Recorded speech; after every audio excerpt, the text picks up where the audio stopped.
We were in the car and the marshals was driving and we turned the corner and I saw that crowd. I could see how they was looking crazy. Like if they could get to me, they'll want to kill me, and at 6 years old, I'm wondering what could I have done to make people react this way to me? In November of 1960, there were 4 black 6-year-old girls who took the first steps to desegregate education in New Orleans. Ruby Bridges is probably the name we're most familiar with around this topic, but there were actually 3 other lives, 3 additional childhoods that were on the front lines of integrating education in Louisiana. Tessie Prevost, Leona Tate, and Gail Etienne. Once we got in the classroom, the parents came in and were taking the kids out one by, just grabbing their hands and yanking them out the classroom, out of their chairs rather. You have your parents lining up, 2 lines, and we have to go walk through that every day. And they hollering at you, spitting you, calling your names. At lunchtime, they spitting out food, or they hit you or kick you or make you drop your food or whatever.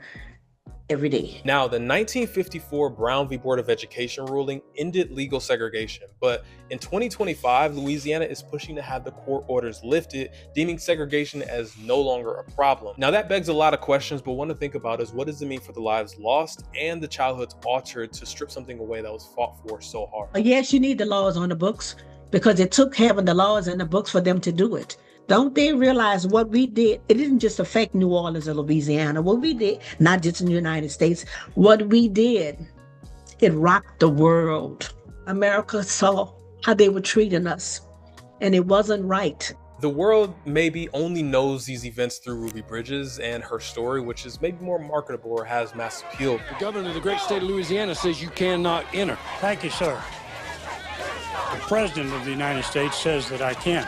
But to tell the full story, you need the story of all 4, the New Orleans 4, as Gail puts it. Our story wasn't a pretty story. The students didn't leave the school like they did us, with us. They didn't beat her up like they did us. We don't want to tell the story of just McDonough 19. We want to tell the entire story, the whole story. The New Orleans 4 story, which does include Ruby, Leona, Tessie, and myself. So come this November will mark 65 years since the 4 girls walked into their respective classrooms, effectively ending segregation in Louisiana schools. And McDonough 19 still stands today, but is now a facility that's been revamped and renamed in the honor of the 3 girls who went there. And finally, Gail is back in New Orleans fighting a fight that she helped kick off 6.5 decades ago. It was a wonder that we didn't learn anything because we were so stressed. All this just to go to school, it was a horrible experience. Nobody should have to, no child rather, should have to go through that just to go to school.